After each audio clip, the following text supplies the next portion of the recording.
Yeah. Check it out. Check it. Let's see what you're saying there, boy. Well, they in the fight, you know. Yeah, that's what I'm saying. Because how else we go be? It's a battle to fight. So, you know what I mean? We had a fight. I'm going to be real general in the fight. That's what I'm saying. Linton. It's not general. It's not part of no AGM and executive, you know. Neither me. For now. How pixels looking 100? Yeah, looking solid actually. Right. You know, I try to keep it a little fresh too. Yeah, in the upper 90s. So welcome, folks, to another edition of the Heights Room. Here on the inside, we have my co-host Shankara and Torian. Me, myself, you know, they call me Cutter, smoother than butter, those stutter. And we're going straight into the topic of solar. You don't know. Off the grid is our overarching topic today. And in a little while, we'll be joined by our guest, Graeme Jones. But to kick it off, you know, we had to check what is the scenes. And in keeping with the hottest topics, first thing up, we have the drug susu, DSS. So, you know, DSS was one of the hottest topics, especially pre-COVID, right? But it kind of died down now because, you know, things tight and people must be saying, "Wait, boy, in this time, if I had get my susu," you understand? Things 200 million gone. Right? Yeah. So we have the drug susu, Karen Clark, now running registered money lending business. So when he was taking all that, he wasn't registered, but now your boy is registered. It's official. It is an official. He joined the 1%. Acting Commissioner of Police McDonald Jacobs says they are looking into how the founder of Drug Susu, DSS, Karen Clark, opened a pawn shop. So he's a pawn star, right? Yeah, like the old man. So like the old man, and Chumley and these guys. On Monday, On Monday, Clark posted a picture to his Instagram page announcing that he was now licensed to conduct business as a moneylender, pawnbroker, and dealer in precious metals, gems, and stone. Uncut gems business, right? So,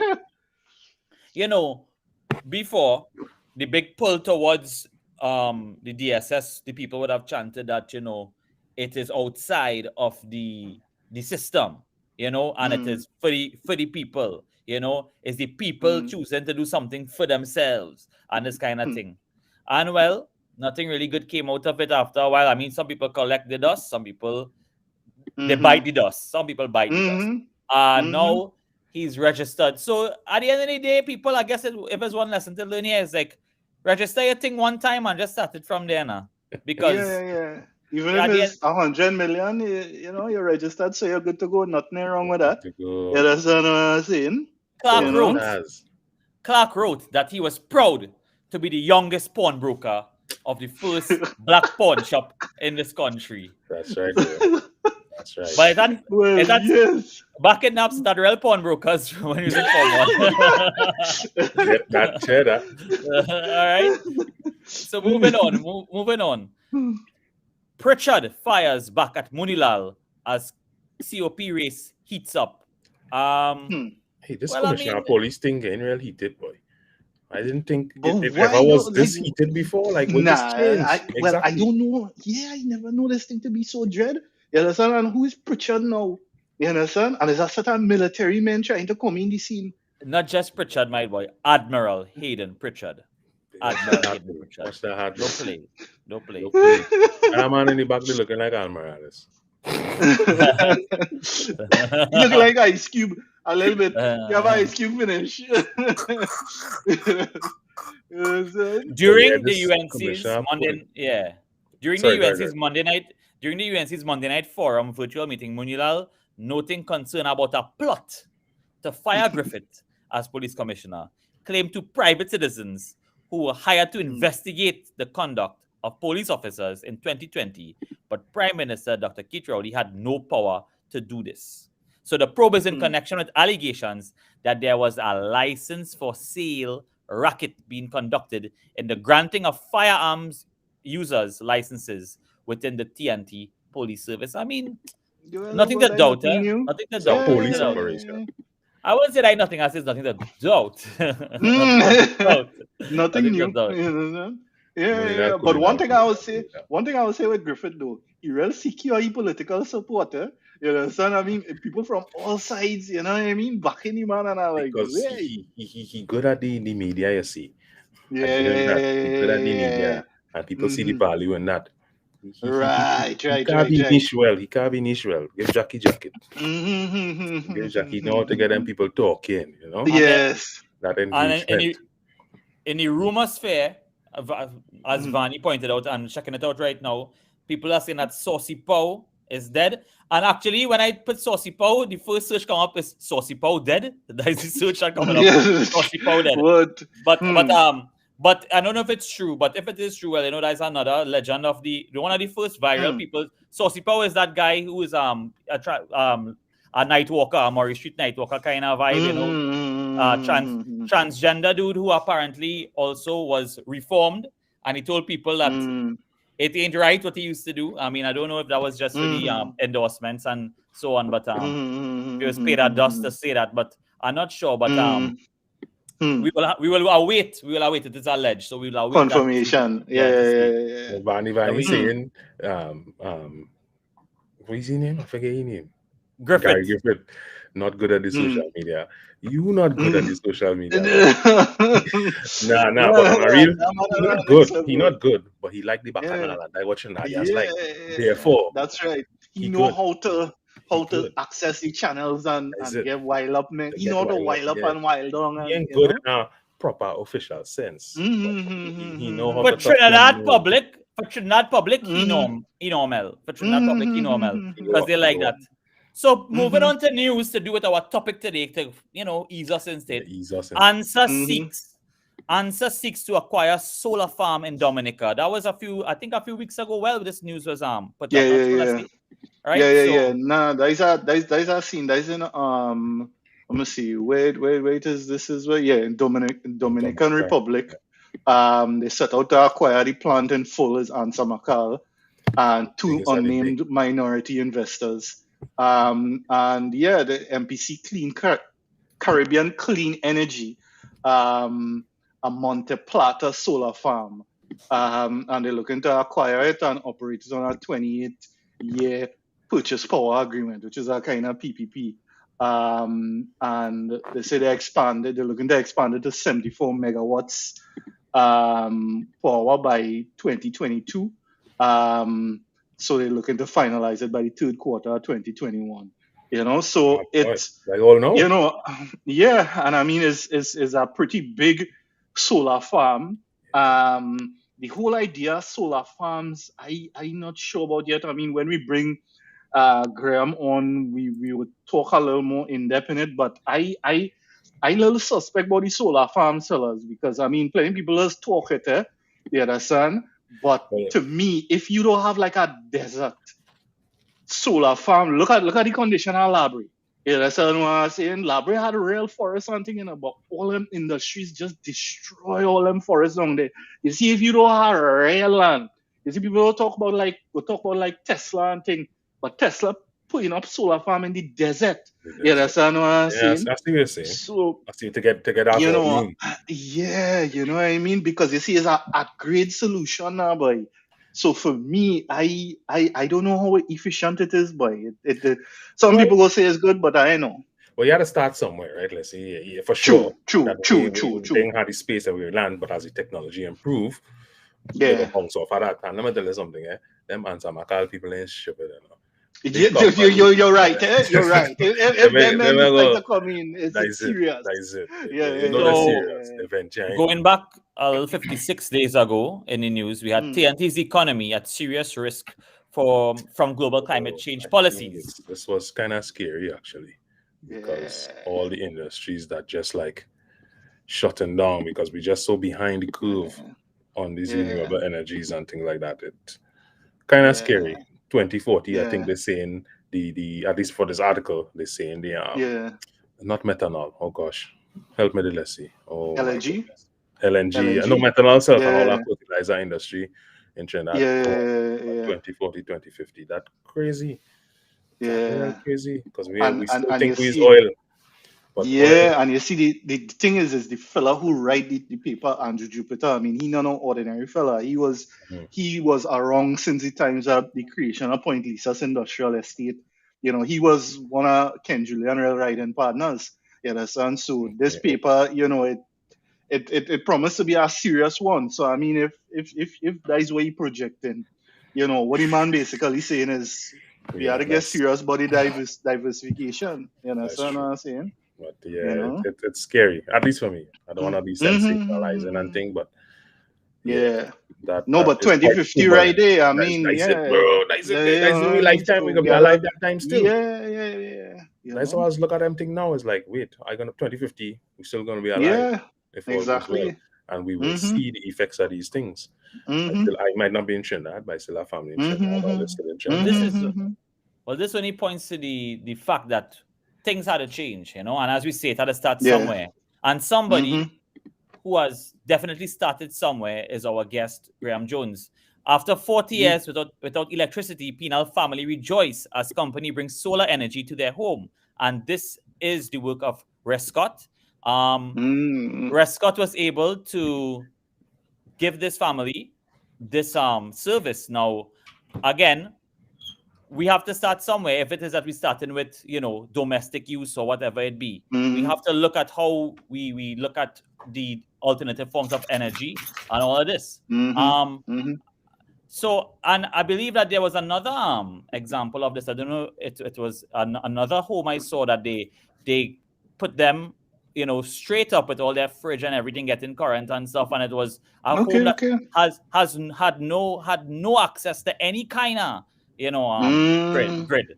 You know what I mean? Because of the area not having that kind of thing. So at this point in time, we want to bring on our guest for tonight, Mr. Graeme Jones of RESSCOTT, to talk to us about alternative forms of energy, solar energy, and renewable energy. Good night, Graeme. Now, for those of you who don't know Graeme, Graeme is the managing director and founding father of RESSCOTT Limited. He's a past engineer of the regional upstream and downstream oil and gas sector who has transitioned into the renewable energy business. He has his BSc in mechanical engineering from UE, and he also has his master's in renewable energy and business management from the UK. Good night, Graeme, and welcome. Good night. Good night to all listeners as well. Yes, I. So, Graeme, for somebody like me who don't know better, tell me about the saga, you, solar energy, RESSCOTT. Where did it all start? How did it come to be? Well, ironically, it actually started on a drilling rig. Right. Yeah. Well, that's good. That's good. That's good. That's where you see the reality of what is really going on and what could be done otherwise. Absolutely. It wasn't easy transitioning from being employed in the oil and gas upstream and downstream sector to being a businessman in the renewable energy space. So, I mean, it took a lot of sleep out of me. But I mean, growing a business in the grand scheme of things wasn't easy at all, and especially within our landscape, particularly Trinidad and Tobago. So, but what would have been the moment at which you would have realized that this was something that you wanted to pursue? I had a interest in the energy sector in general, but I did not like working offshore. I'll be honest with Right. you. Right. I know secret. Offshore work is not the work that people just dream of, eh? But I mean, it was a good experience nevertheless. And that's why I actually met the current operations director, Mr. Shamir Khan. And together we actually formulated RESSCOTT Limited. Right. Nice. Before we go any further, I would like to delve back into that story Kota mentioned there. Can you give us a little background of like how you met with that family, or how you came to hear about that family and what that project entailed, and just give us a little insight? Absolutely. That family particularly called for a site visit to assess their home because they didn't have, obviously, the electrical utility access. They were living in a rural area. It was taken somewhere beyond 10 poles from the local utility provider to reach their home, which was beyond $150,000, $200,000. Who having that kind of money? Yeah. So when I went there, they were saying that they were prepared to pay. They were prepared to pay for the system. They said they had 7 children in school. They were showing pictures on their phone when the generator is down, children studying with candle lights, and it kind of, we didn't have a charitable foundation at the time, but it kind of, touched me personally. I didn't like spark. Yeah, and I mean, I met with the team after, and we didn't tell them anything. We just said, we submitted a quotation to them, and then a couple of weeks after, we engaged many businessmen for funding, and of course the company put forward finance to execute the project as well. But the idea was when they heard that they were getting the solar system, it changed their life. Right. It was a good feeling for them, and even a better feeling for the company and all our partners as well, because I mean, to study, children doing SCA exams, and they're studying under candlelight. They have no lights in the house, no entertainment. But yeah, something needed to be done. So of course. So what was so obviously light is the basic you guys would have provided, but like outside of the basics, like I'm guessing, was there enough, I guess, were you able to source enough power with the setup they gave them for like hot water tank and all them kind of other things, or it was just basic, keep it simple, the lights? It was, washer and dryer, them kind of things. Correct. It was basic appliances. Pretty much everything except heating elements and AC units, they were able to power on that. Nice. Right. So they were Right. comfortable, comfortable. And Yeah. actually, as a matter of fact, that initiative created the foundation, the charitable foundation. And we decided, the board of directors of RESSCOTT decided to vow to install a minimum of 5 kilowatts of solar energy per annum for similar families in these situations without electrical utility access that can't afford solar energy. So this year, with the Brandt Beauty Foundation, that's Janine Brandt, Miss World TT, Okay. and in collaboration with Touchstone Exploration, we'll be giving 2 families similar Oh, systems. So we exceed our nice. charitable Okay. target this year. Nice. That's great. Yeah. So for the layperson like myself, what does 5 kilowatts translate to? 5 kilowatts, that could power AC units, that could power Oh, pretty much everything else. Yeah, everything else in your home. A typical home could run, say, 70% of their load off utility power with a 5 kilowatt system. oh, wow. Mm. Nice, nice. All right. That's good. But yeah, but tell me something, Graham. So but I would imagine that getting going in Trinidad would not have been easy for RESSCOTT. What were some of the challenges that you come across and so on that you could talk about in terms of getting from the point of the idea of RESSCOTT, where a lot of people I think have theoretically, but then the actual operations and some of the challenges that you face that you think is unique to this Trinidad situation? Absolutely. So convincing, we have cheap gas, we have cheap energy. Right. Yeah. Yeah. Right. It's subsidized, and the TNTech business model just simply it doesn't work. TNTech is actually in arrears for over $4 billion TT dollars. Mm. Something had to change, right? And ideally, That's what people that owe TNTech or TNTech owe like TNTech, NGC. TNTech is in arrears, $4 billion. Mm.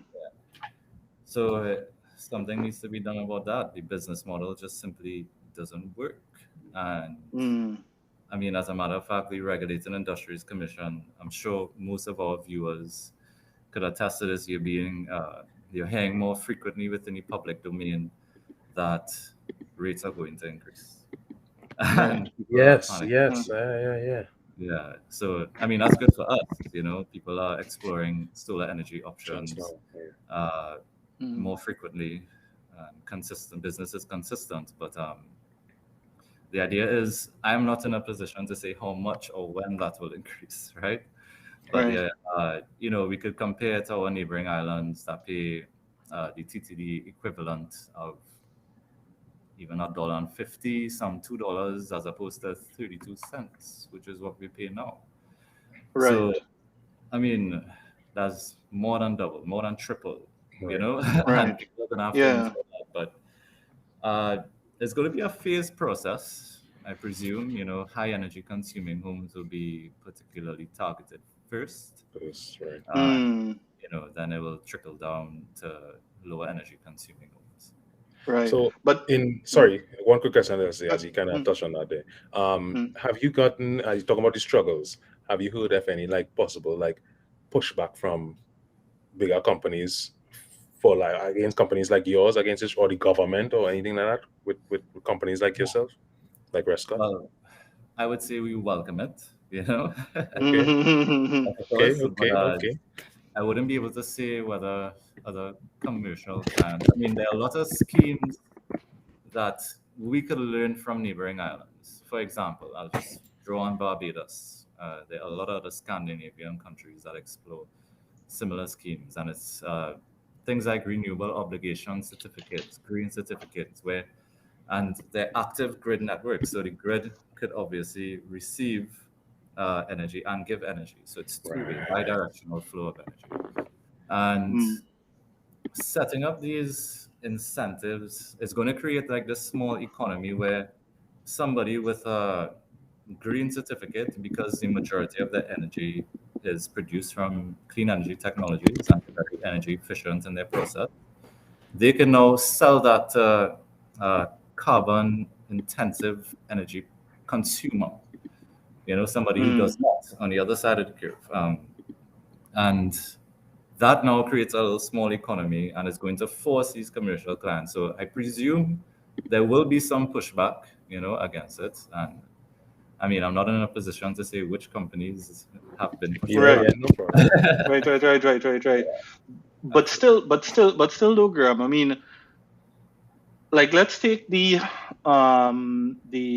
same job that you did down in Pinal, where I think a lot of residential people would be interested in. I mean, even myself, I would say, for back in Trinidad, we run ACs and that kind of thing. So our bill every 2 months for Tech is like, 1,000, a little over 1,000 and thing. And the idea from my understanding of off the grid is that, well, listen, if I invest a certain amount in solar, I should not be required to pay that, to Tech anymore, because I wouldn't be pulling from Tech. I wouldn't be using their power anymore. If you could just kind of explain the basic concept of the residential solution that you all give, if it's something like that. Is it that you all use photovoltaic cells? How does that work? Yeah, absolutely.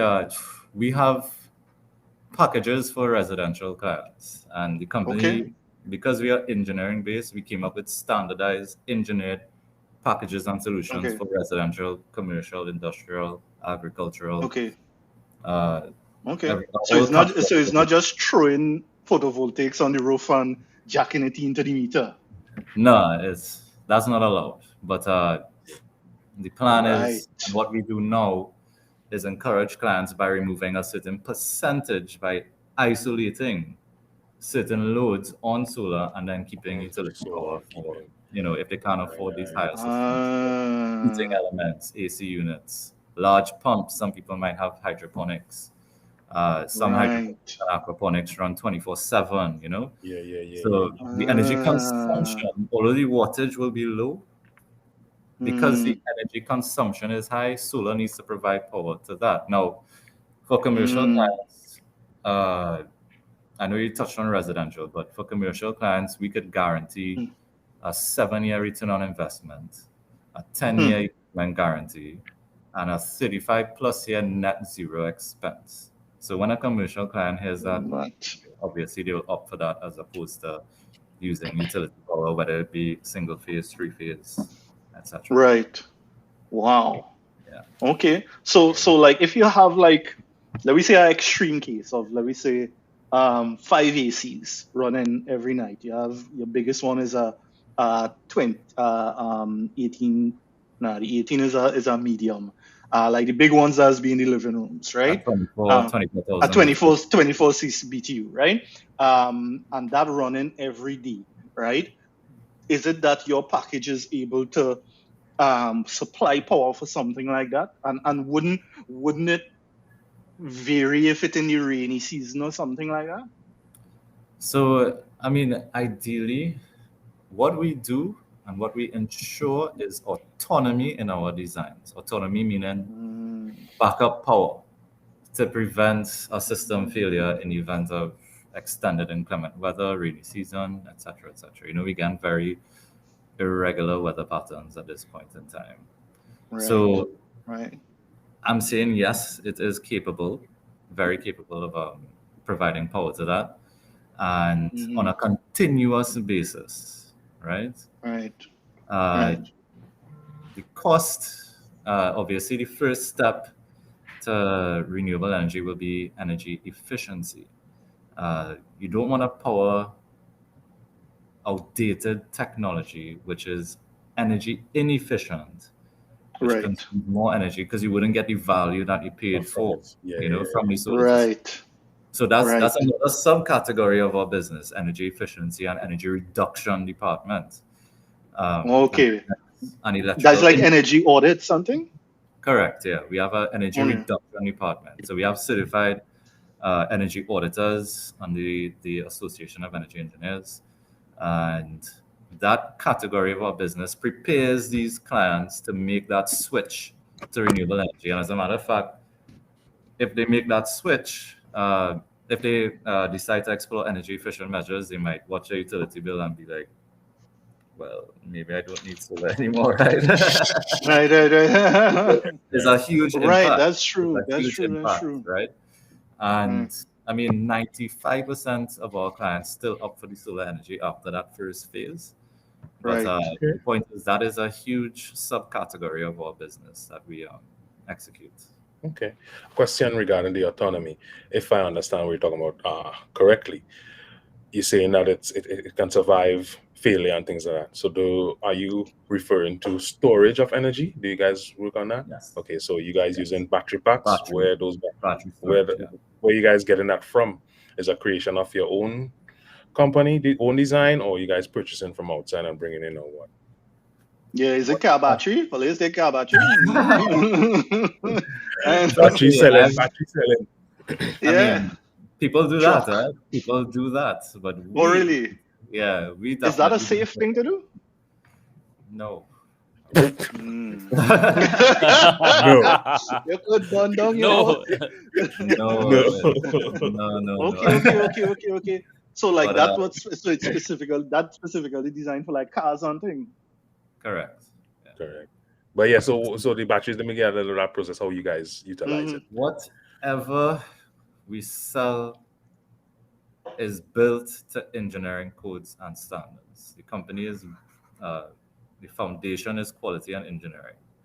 So it's not like we just log online, buy something from China, ship it down and sell the market and say, well, okay, Right. as business, right? But because the company is engineering based, we come up with our own specifications, confidential specifications, that we design and engineered ourselves, whether it be lighting, solar lighting, explosion-proof lighting, explosion-proof solar, regular photovoltaic, solar water heaters. All these are designed by the company. We go to China before this whole pandemic thing happened, but we go to China, meet the manufacturers, and then bring these items down. And that way we're sure, because there's this ideology that, solar doesn't work. Solar too expensive. And I mean, obviously that's twofold, you might think it's expensive because you pay very low for utility power. And you might think it doesn't work because you probably purchased something online or you purchased something locally that wasn't designed to particular codes and standards, So we're here, RESSCOTT is here to ideally remove that myth surrounding that failure of solar energy. Our system, obviously, everything has a certain amount of... Yeah, so you all have a two-prong kind of job, because one is going and setting up the system. The next thing is getting people to understand that this is an option, this is viable, right? Now, what we have in like nations like Barbados and so on is that they don't have, the oil industry. So they don't have the subsidies, natural gas and things to put this kind of subsidies that we have with our low rates for electricity. But we just talked about that whole business model of tea and tech being one that is bleeding, right? And, it's just something that they say, okay, well, we take and we put back and, we push around and we shift around and the governments do what they have to do and keep the thing running and everybody's still working and, how it just go until before you hear it, they will say, well, we move into privatize tea and tech. You understand? That's what it is. We're talking about WASA. Now, you all have to now go against a whole culture, that is built on the fact that, well, what are you doing that for? And we don't feel the burn of things. It's like, in Trinidad especially, look at COVID and thing. If you don't really see people dying on the road, you are going to not go out online. You understand? Which is why our COVID would have spiked, because when we realized, well, you could walk around still and nobody are going to just fall on the ground. We already to jackass the scene. Yeah. So my thing is, my point here is, Graeme, why should Trinidad make moves towards solar? Is there a good enough reason that in the whole scheme of things that we need to move towards, not probably the everything, as you say, and even in homes where there are certain appliances, certain systems in your homes that work with solar? What is the benefit besides the obvious benefit to the pocket in certain ways, besides the benefit to the if people are environmentally conscious? is there more to it that we could change the culture in Trinidad with solar in any way? So education has a huge part to play in that, Qatar. So you need to sensitize the nation. We need to increase awareness of the capabilities of solar energy. And this will prevent, obviously, some sort of structural unemployment when, the oil and gas industry transitions to a renewable-based one. I mean, the idea is really, we are in exciting times. The idea is really centered around climate change. We are on a race to pretty much reduce our emissions. Trinidad and Tobago particularly, we are actually we were classified as the most energy inefficient country in the world. I always tell people our carbon footprint and thing, and our carbon footprint and the way we like when it comes to codes and the thing you'd seen earlier with the headline, let's see, with the policies. Trinidad just when it comes to sucking, all right, big time. When it comes to sucking big time, we's number one when it comes to that sucking big time, our carbon footprint and so on, and energy inefficiency.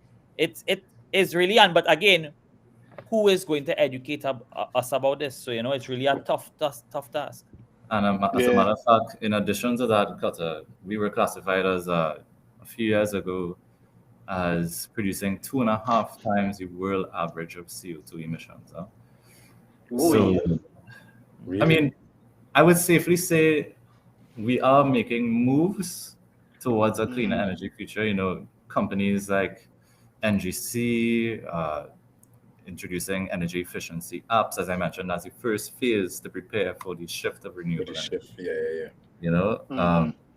Apart from that, they have the I think it's 102 megawatts of solar projects that the Energy Consortium, which is Lightsource, BP, BPTT, and Shell, that are coming together to produce and install these things. It's supposed to start somewhere late this year, somewhere early next year. But the idea is the current administration and previous administrations have already created that foundation to prepare ourselves to that energy shift. Yeah. But hold on. So you hit a hot one there. Right? Because my brother used to work BP. So BP Lightsource. Let me talk BP Lightsource. Lightsource BP, yeah. Right, Lightsource BP. They're not easy. They outer UK. A lot of BP employees, from my understanding, tried to transition into that company because BP went through a big restructuring exercise along with Shell and Repsol and all of that and whatnot. And right now, they're in a situation where they're pushing Lightsource, but Lightsource is almost pure foreign people that coming in, right? Now, with this pure foreign coming in, and they're looking to partner with Shell, is almost, in my mind, that whole pre-colonial system happening again. So they're seeing renewable energy coming in as a new potential for profits and whatnot. So they're bringing in pure external to cream off the first set of profits that it has to offer in order to move forward. What is so magical about this project that they're doing that local people can't do, Graeme? Because in my mind, what they're coming to do is essentially a solar farm. I could be wrong, but my understanding is a solar farm. And from an engineering background, is land space, you design the loading, you get the reliable PV cells and brackets to support it, which they will probably bring in from the UK. You jack that into the grid, you set up a transformer, and you feed the system. Why somebody locally can't do that? I could call 6 engineering companies I know right now. I could do a back envelope thing on that. Let's not get carried away with that. I hope RESSCOTT is one of them, Shankar. Yeah. How you mean? You understand? Can't do that. Absolutely. I mean, but who is doing it? Is it Ministry of Energy? Who put Ministry of Energy? There are a lot of other partners, UB, UTT, I believe. A lot of people, stakeholders involved. But did that go out for tender? Yeah, it did. Oh, really? I'm not going to jump on their back and start to beat them and thing. Really? It went out to tender. Yes, So, it did. It did. Yeah, but does wait, that mean so anything still, let's see? no, well, watch how the mafia does play. Watch how the mafia does play here, fellas. Because watch me. I've been They waiting go for out to this. tender. No, hear this. Because they go out to tender. Which local company going to beat BP? When BP present their financials and the experience and that kind of thing, they're going to end up showing from BP International. Which local company going to be that? You know what it have out here in Micronesia? They have something called CSB, Citizen Preferential Points, CSP, right? And CTP. And what that is to basically try and get some sort of equivalence between international and local guys, because there's no way the local guys could compete with that, but they have the ability in order to satisfy the requirements of the tender. Because, I mean, well, you seem to know more about the tender, Graeme. What was the tender about? What was the work that they were asking to get done and whatnot? It's not something that local guys could design? It is. They were looking for the turnkey service. Many people tendered for it, including us. Right. Okay. But, right. I love, bro. Next time. Yeah. No, well, you're competing against BP, which to me unfair. You understand? Yeah. I think somebody in the chat said it was in 2019. That's since 2019. Okay. Yeah. Big up man like Butch. Yeah. So, I mean, you see, the thing is, they have to maintain that local content once this farm is executed. So the people that are going to be operating the farm, I mean, the way I would like to see it, and the way I believe it is going to happen, they're going to bring together this team of local contractors as well to help in the execution process, and then hand over that. Yeah. Okay. So the initial would be light source. Right. But it prepares the community. It prepares these local companies who may not have, they have the capability, yes, but they may not have the experience per se. I mean, in installing systems of this magnitude. So, I mean, it's a good start to get them involved and then prepare ourselves to better be able to secure future contracts. I mean, professionally, we have had experience and we've worked with many consultants in projects, not in Trinidad, but up the islands. So that was our core advantage. But I mean, as you said, better luck next time, right? One could only hope. I want to kind of go back a little bit. Kata was talking about how to get people involved, incentivize people and things like that. Are there any like tax breaks for companies pursuing renewables, or for corporate or personal general public entities looking to pursue renewable energy alternatives right now? Yes, they are. What does that look like? I will also suggest some potential incentives as well. So sure, yeah. There's 100% tax credit on solar water heating for residential clients, and I mean, solar water heating might seem like, a little bit small, but that's 4 kilowatts per residential client that you could potentially remove, or even more. Remove that from their utility bill, and that's pretty much going to give a savings of somewhere around, say, $2,000 per annum. It seems like a little bit, but the impact, if you consider every home in Trinidad and Tobago having a water heater, as you see in Barbados, impact is very high, very, very high. And I think this could be applied to not just residential, but commercial, industrial, agricultural, etc. And we've actually installed some for commercial that saved them beyond $20,000 per annum. Oh, really? Yeah. Wow. So what it is like a 100% tax credit. It was 25% before, and they increased it to 100% last year. Okay. And it's 100% tax credit of the cost of solar water heating equipment up to $10,000 TT dollars.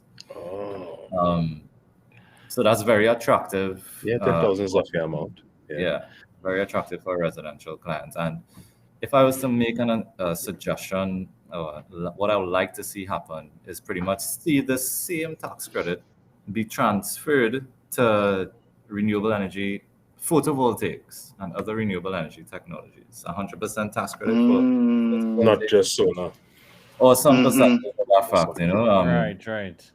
Of course, other incentives like feed-in tariffs we were discussing. Barbados has something called a Renewable Energy Rider Program, the RER program.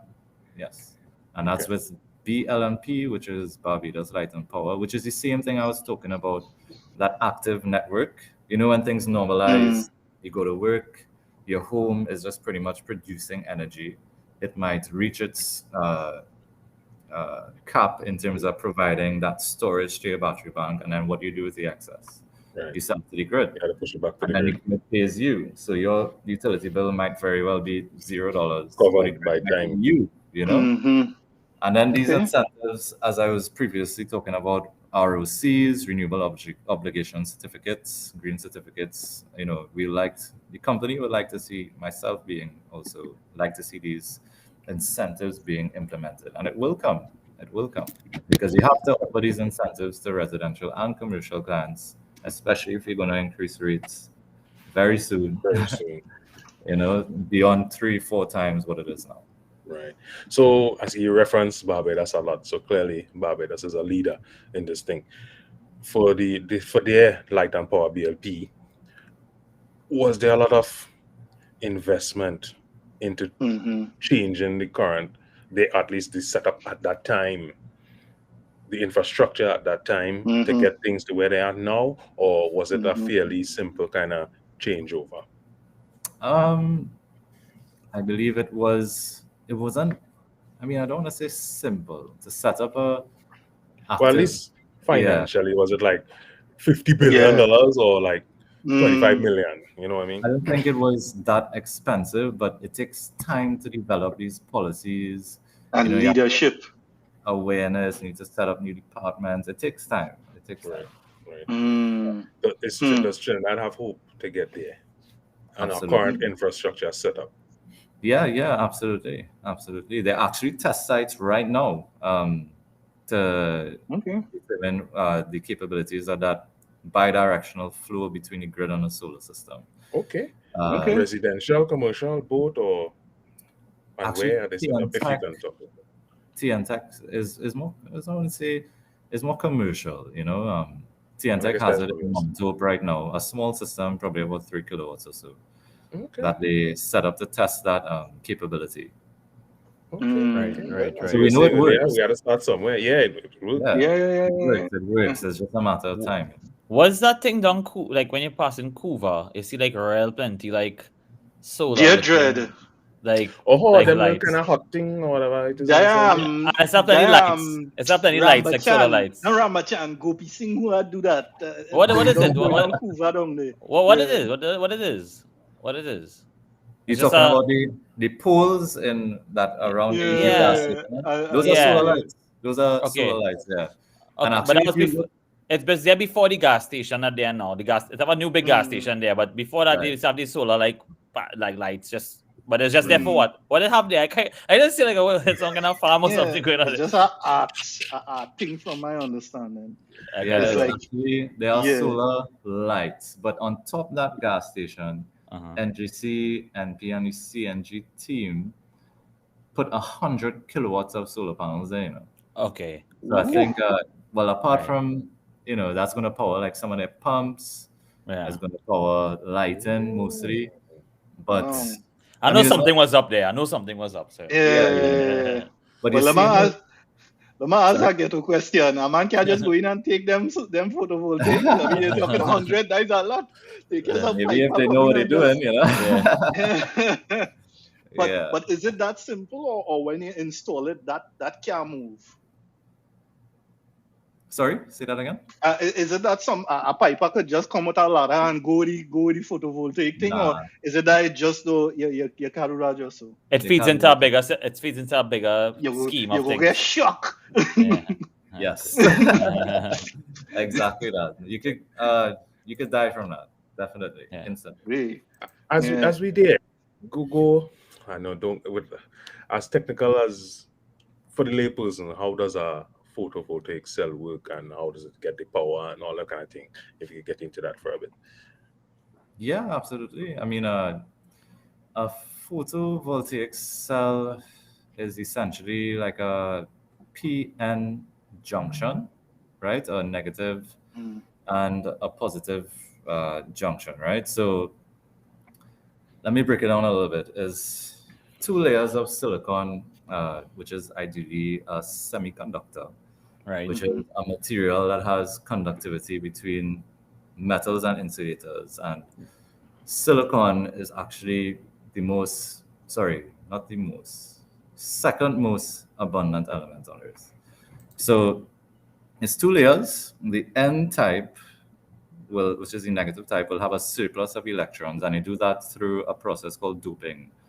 I think it's like in an oven, and they have this carrier gas that carries the phosphorus to add impurities in the semiconductor to change its electrical properties, right? And then the other side will have is a positive type, which is the same process using boron, and it has missing electrons. So it pretty much has like voids to fill with electrons. And then together it's called a PN junction. So when light or photons Right. strike the solar panel with enough energy, and I don't know how to tell you, it's not hot in Trinidad, right? But True that. so on the N side, it actually knocks an electron from its bond. That leaves a hole, and it's drawn to the N side, and then it creates a circuit. So it attracts the thin metal fingers, and then returns to the P side. So that Right. creates like a circuit, and pretty much, yeah, that's how these solar panels work. And now you could safely say that the technology that is mostly out there, monocrystalline solar panels, could achieve around 20%. But then there's new technologies, a lot of new technologies, which have not been commercialized yet. There's perovskite, there's triboelectric nanogenerators. I'll say that again, triboelectric nanogenerators. That actually uses rain and sun to produce power. A lot of research, yeah. How are we going to use Like some rain? heights there. Yeah, let me hear that. It uses okay, I don't know, you all might know something about UT testing, ultrasonic testing, UT? ultrasonics. Yeah, I just do that every weekend, bro. Yeah. Right? So inside there, it has something called a piezoelectric crystal, which emits waves, but this acts in reverse, so it will receive those vibrations and then generate. So it's kinetic energy. Not really. Nice try, Les. Nice try. So it's not. But then, if the rain comes, so is the impact of the rain hitting the yes. So it has potential to kinetic, I guess, and then it transforms into sound waves. So the heavier the rain is, the more vibration and the more energy. Vibration. Correct. Is that something that you all would consider in terms of if a residential client is interested? That normally you could design it for the normal monocrystalline one, but if they're interested in if the product gives like six PV cells, and they're like, listen, I want to test 2 cells with this new advanced technology, if they're willing to go that distance, will that be something RESSCOTT would consider doing? Absolutely, but okay, but it's risky. Yeah, mix. The technology is not out there yet per se. You know what I mean? Right. It's not out there. Okay. Some of the more frequently being tested technologies will be perovskite. There's something I think that's made from calcium titanate compound, and then there's gallium arsenide, which is promising. That's more used in Australia. That's just south of you, right, Shankara? Yes. Right next door. Okay. Yeah. That's actually producing somewhere around 40%, as opposed to monocrystalline technology, which is 20%. Yeah. Sure. So yeah, it's a lot of. So what's the barriers for that perovskite one then? Because it sounds like that one would have been kind of tried and tested in Australia and whatnot. Is it that nobody really ain't bringing that in Trinidad yet, so it's probably a higher manufacturing cost or something to bring it? It's the cost. Okay. Because it's so new. Mhm. Yeah, the commercialized technology now would be monocrystalline solar panels. Okay. Question. So on the different types of like renewable energy, solar, wind, water, wave power, is there a preferred energy? Is one more efficient than the other? Or is it that the ideal situation would be to combine as much as possible? So we have, RESSCOTT has done hybrid systems. We've actually explored tidal technology, hydro turbines already, and small applications. But as far as it stands, we've installed at least 10 installations throughout Trinidad and Tobago with a mixture of wind technology using horizontal axis and vertical axis wind turbines. There's a lot of wind technology out there now. Wow. I see a couple of those vertical ones in people yard up here. Yeah. Not plenty, but every once in a while I just see it. Exactly. And there's a reason why. Solar is the most predictable renewable energy resource. Wind is less predictable. So, I mean, to install a wind turbine, you can't just go and put on a wind turbine. You need to do a wind resource assessment, and the industry standard is a minimum of 1 year.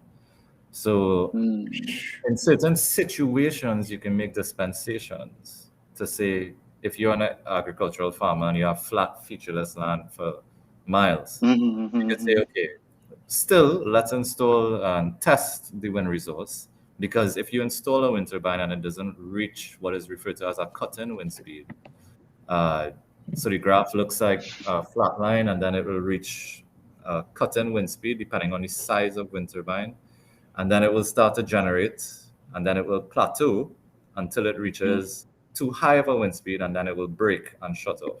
Shut down. So if you don't meet that first target, you're not going to be producing any power. Your wind turbine will look like it's spinning, but not really. So that is very interesting, because the one I see regular in the person yard, it is be spinning. They're really getting anything there. But it always was an interesting concept, because it's obviously the what's the word I'm looking for? The footprint, so to speak, is much neater and much smaller, so you can just put it put it up in your backyard and it's good. And what's interesting, their location too, it also have evergreen trees behind it, and them trees don't lose the leaves. So I don't understand this. Maybe they just get a little something and say, yeah. It's a rich pattern, so maybe because it would from that Torian, I mean, you would think really that for wind turbines, the design of wind turbines, the environmental factors had to be a real big thing, because like how Butch saying, the offshore wind on the East Coast, but locating them thing is a real feasibility assessment you have to do, because the deeper you go to do a foundation for a wind turbine like that will be massive on the East Coast, because the currents of those waves that coming across, you had to put one huge column base in order to anchor that, and the piles that you would have to drill in order to go down there is, I mean, you could use suction caissons and things, but I would think it's some pretty advanced and expensive infrastructure that will have to go down. What do you think? Absolutely. That's a more common technology, but now, particularly in the UK, they have like semi-submersible wind turbines. Like how a semi-sub works to kind of balance off itself and cancel off based on the currents, etc. But I understand that. Explain it to me, because to me, if you're semi-submersible, you would be using power once you go in against the current. So correct, yeah. So it will have to dispatch power from the energy it's producing to balance off. But I mean, it's a technology that is not out there yet. So you're right about that. You could anchor it, but it will have to be some heavy infrastructure you'll have to put in place to, ensure that it's stable. Yeah. Even on land, onshore, you can't just go and put up a wind turbine. Obviously, they'll have like forces. The pole will flex, and then it will eventually fail due to stresses in the metal material. And that will create something called slip bands and all this kind of thing. I wouldn't get into that. But the idea is your material will stress and it will fail. So you have to obviously put rigging infrastructure in place to ensure that that doesn't happen. Yeah, Butch made a good point there. He was saying that, listen, it are wind farms all over the North Sea, and that is an interesting thing because I was watching this Netflix documentary called Islands of the Future, and I would recommend anybody to watch that. They talk about islands like in the Canary Seas, in Oxnard, off of England, that have huge tidal ranges and that kind of thing, and you would want to think, well, how could a wind farm in the North Sea be profitable? Like how well, it probably is that same semi-submersible technology that you're talking about. It's probably something like that they're using. More than likely. Okay. Yeah. Okay. And of course, so, yeah. Okay, go ahead. No, I mean, these companies are incentivized to do so, you know. I mean, right. The mafia, the European mafia is strong. They're encouraging it.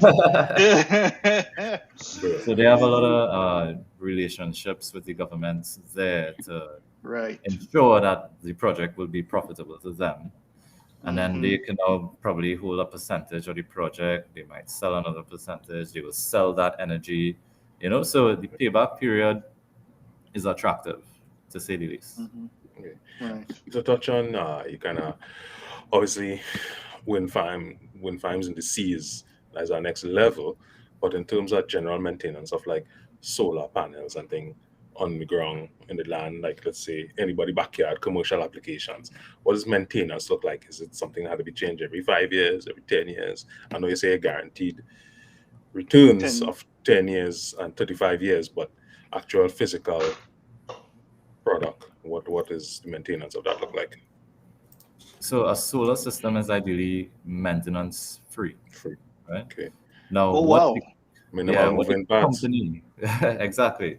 So what the company does, RESSCOTT will ensure the longevity of these items and ensure the value is achieved from these residential or commercial or industrial clients by visiting and doing an inspection once or twice per annum, depending on the size and category of the system, to ensure that the client gets the maximum value per kilowatt out of their investment.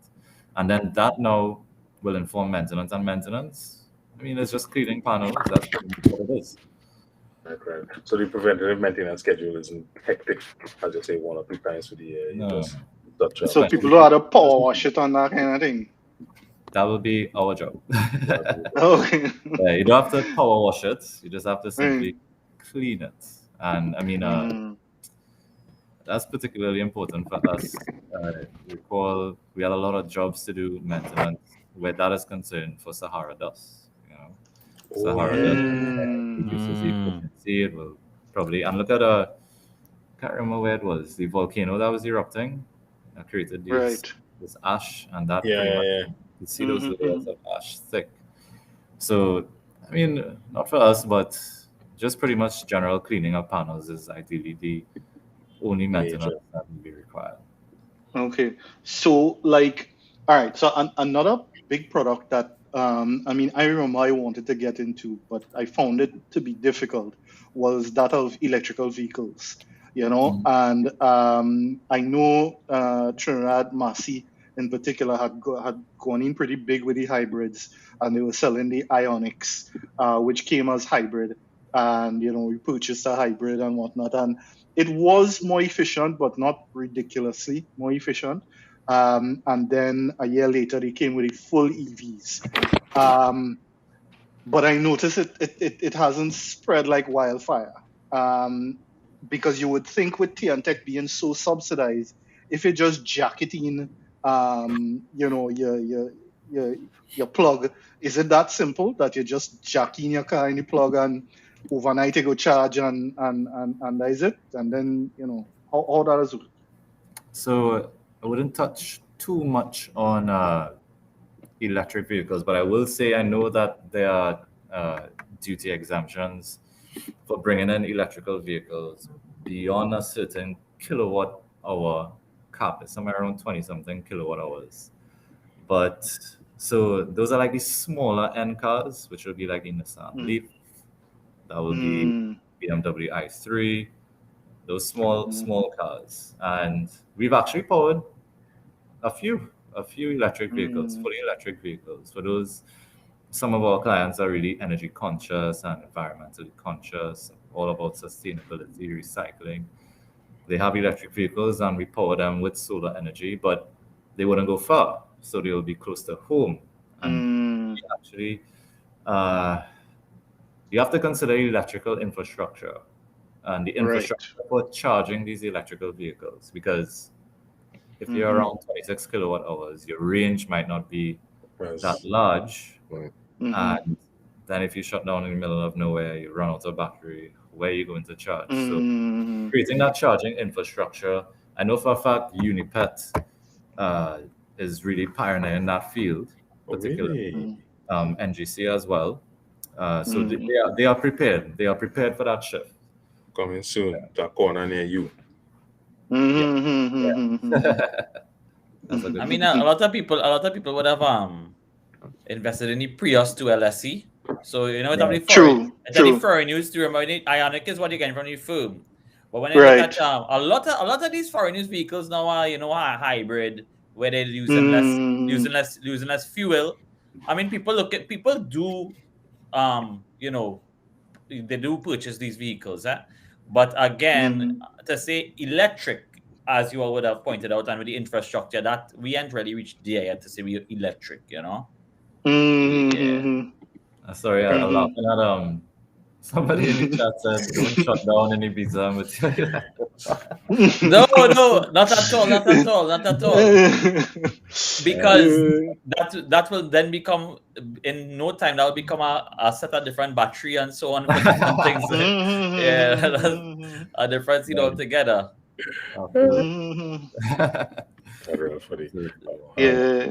But electric vehicles is the ideal future, you know. There's a lot of different types of fuels. For example, hydrogen. The Shankara, you had mentioned this article written by Robert.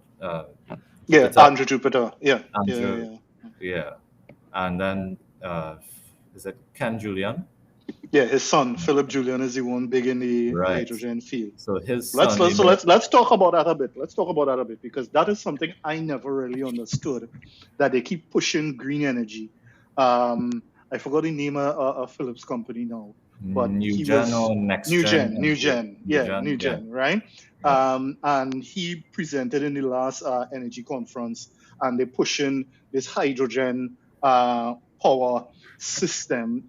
From my understanding, the intent is to replace natural gas, but a lot of it is experimental research, I would think. I mean, is it that simple? How does that actually work?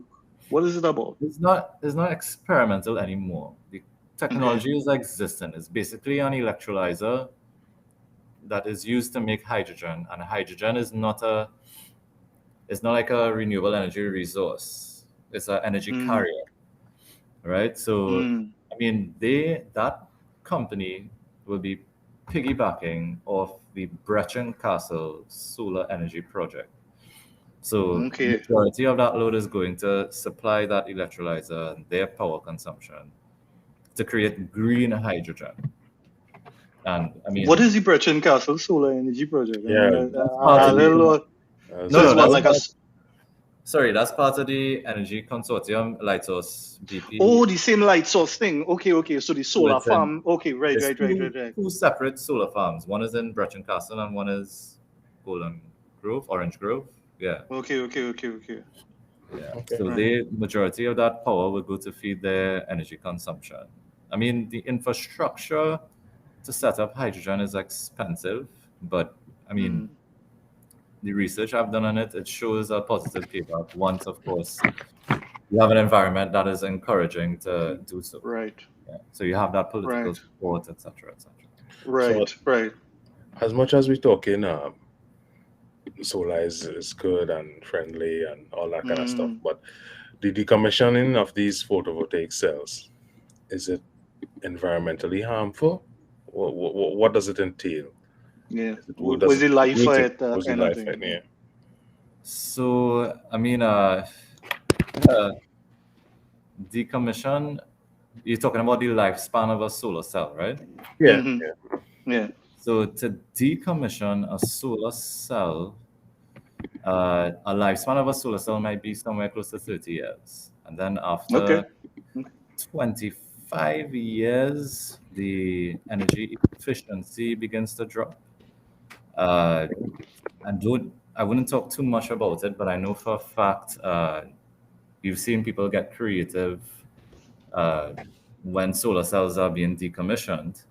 I think there's no standard existing now to say, or guidelines existing now to say how solar panels are supposed to be decommissioned, because you could actually get reuse 85% of that silicon, but there's an industrial process you have to go through.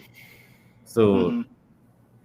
I believe California they recently came out with a guideline per se on how these solar cells could be decommissioned, because I'm not sure, I think some percentage is only 4% of it is made up of silicon, right? The rest is glass, aluminum Right. framing, Okay. etc. Right. And then some of those are toxic metals. So if you just Mm. say, okay, I'll throw it in the dump, that's going to leak. Mhm. That's going to affect Right. water systems. That's going to affect our environment, Right. people, you know? Mhm. Mhm. Mhm. And I mean, there's so many ways. I mean, I could get into that topic now. Like, I mean, there's so many ways to reuse plastic and to recycle it, not just throwing a plastic bottle in a plastic bottle bin. You could do so much with Right. plastic. And landfills, particularly, you could create landfill gas because there's a lot of methane. Mhm. Landfill is like a big bomb underneath there. All this methane just being trapped. It's building, And you could yeah. tap into that, take that methane, produce power. There's a lot of things called fluidized bed combustion. There's something from the anaerobic digestion, which we could have used, or which we used to use from the sugarcane industry to create gas as well. Agricultural sectors could explore that. And then the refuse, that is bagasse, I believe it's called, that could be used also in agricultural processes. So waste, I would say, I mean, we're just at the tip of the iceberg right now. We have a very sound, these companies like iCare, TT, other organizations. You could pave the road with plastic. That's being done in the UK and Scotland, I believe. Mhm. So Mhm. there's we're just at the tip of the iceberg, but we have a lot of things to do, a far way to go where recycling and plastic is concerned. Definitely. At this point in time, we want to just engage our audience a little bit here, Graeme, and we're going to bring some questions to you from the viewers. So we call this the question comment segment. So Torian will pull them up on the screen. So we are from Butch. When are grid-tied RE systems expected to be legislated? Do you have any idea about that, or you have any ballpark?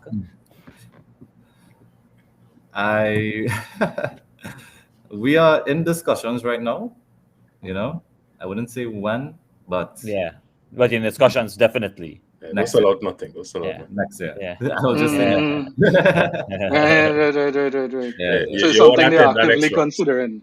Yeah. Okay, fair enough. Next question. We put it out into the universe. We put it out there.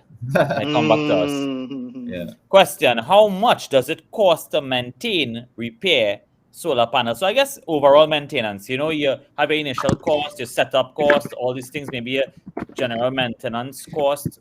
What are we looking at there? So you're looking at a couple $100 a year, not so much to maintain a solar Okay. system,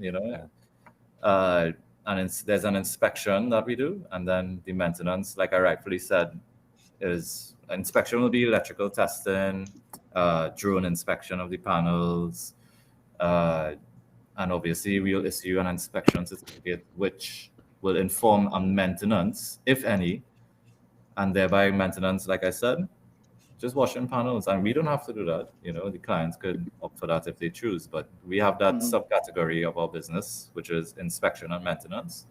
that we offer our clients as well. Fair enough. Fair enough. Mm-hmm. Right. Yeah, Next we have so Jared is saying good info and so on. He also says, in terms of installation and future planning for solar equipment, how do you see TNT dealing with the end of life aspect of solar equipment? So I guess that's the same. Is it like the same thing we're talking about? I'm not too sure. Yes, correct. Mhm. You're absolutely right. That's the same thing, like I was talking about, where there are guidelines of how to dispose of solar panels, and then we need to set up industrial processes to reuse the certain amount of silicon that we can, which is 85% or something around there, through these industrial processes. And then people can get creative, build sheds, build tables, do all kind of different stuff with it. Definitely. Let's see other question for Graeme. Yeah, it was something that Butch had mentioned here. Waste to heat. I remember 4 years ago, the Ministry of Energy actually went out for expression of interest for a waste to energy facility, and that never went any further. Is it that the right people with the right kickbacks didn't bid on the project? I mean, why it is that project just fell through? Because to me, most cities in UK, that is where they're going because they're running out of landfill space. I do understand that it is a difficult social project because there's a social reality to the landfill. But these waste to energy facilities, it tends to kind of clean up a lot of it tends to deal with a lot of the whole life cycle question of the conversation rather than just this ISO. What is your thing going on? What went on in Trinidad since that waste energy thing? Any more conversations about that? I believe what I can say is that they probably didn't have the infrastructure in place yet and the policies in place yet to implement something like that, a strategy like that. You mean like for independent power producers? No, just like a defined strategy of how they're going to execute these waste to energy plants, where they're getting the waste from, how they're going to segregate the waste, who's going to set up the plants, etc., etc. Yeah. There's a So they lot had of to do. So they had to do those studies and get that information first. Yeah. So I it think doesn't have any feasibility studies on something like that. So they probably need They to go do. out for a feasibility. Or they do.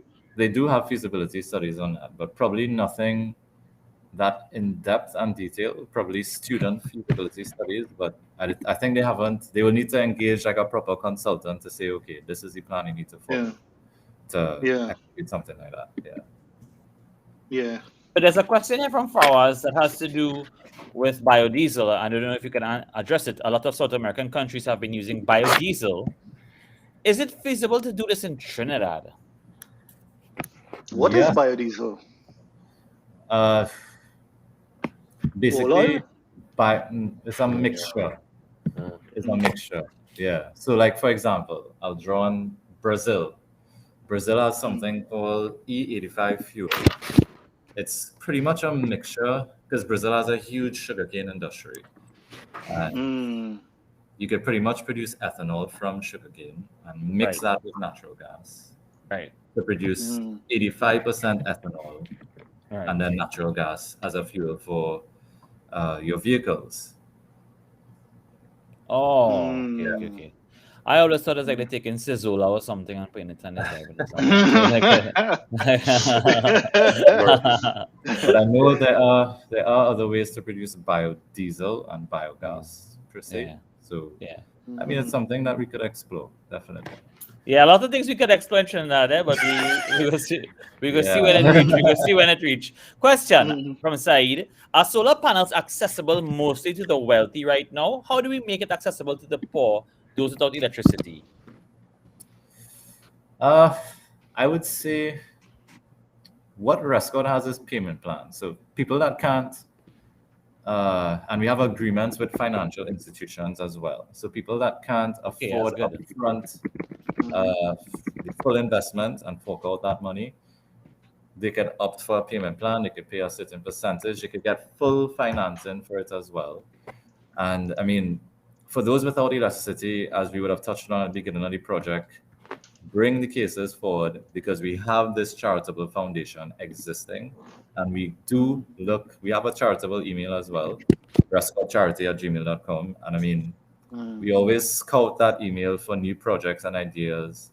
Right. Like I rightfully said, this year, look, we are already surpassing our charitable projects. So, I mean, there are opportunities for those that are less fortunate to still access this funding and these charitable foundations to electrify their home with solar energy through RESSCOTT Limited. Right. And So and you all open, just one more question, Kata. And you all open to doing like research and stuff like that? You all do research with private clients as well, like clients who are willing to invest in new technologies and kind of just test and so on? Yes. Okay.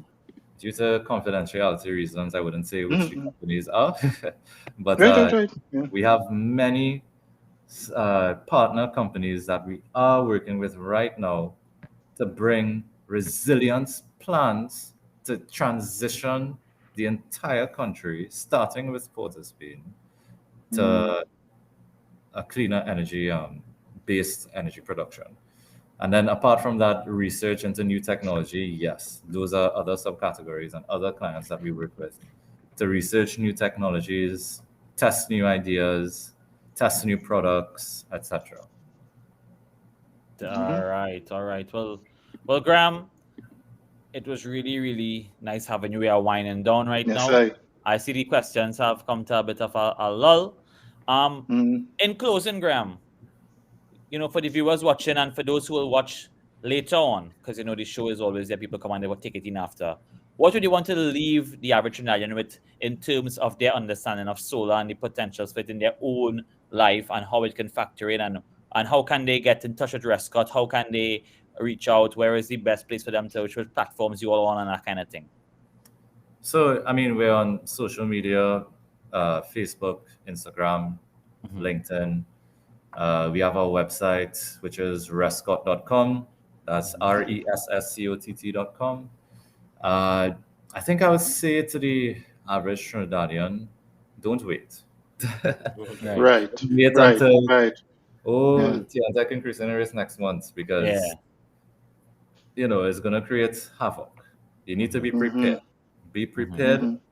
Engage the company, see what the company has to offer, because like I said at the start, there are many standardized solar packages that enhance the attractiveness of the investment to residential clients and more so our commercial clients. So I think that's the advice I will give to average Trinidadian. You don't have to remove your entire load facility from TNTech. You could remove a certain portion of it.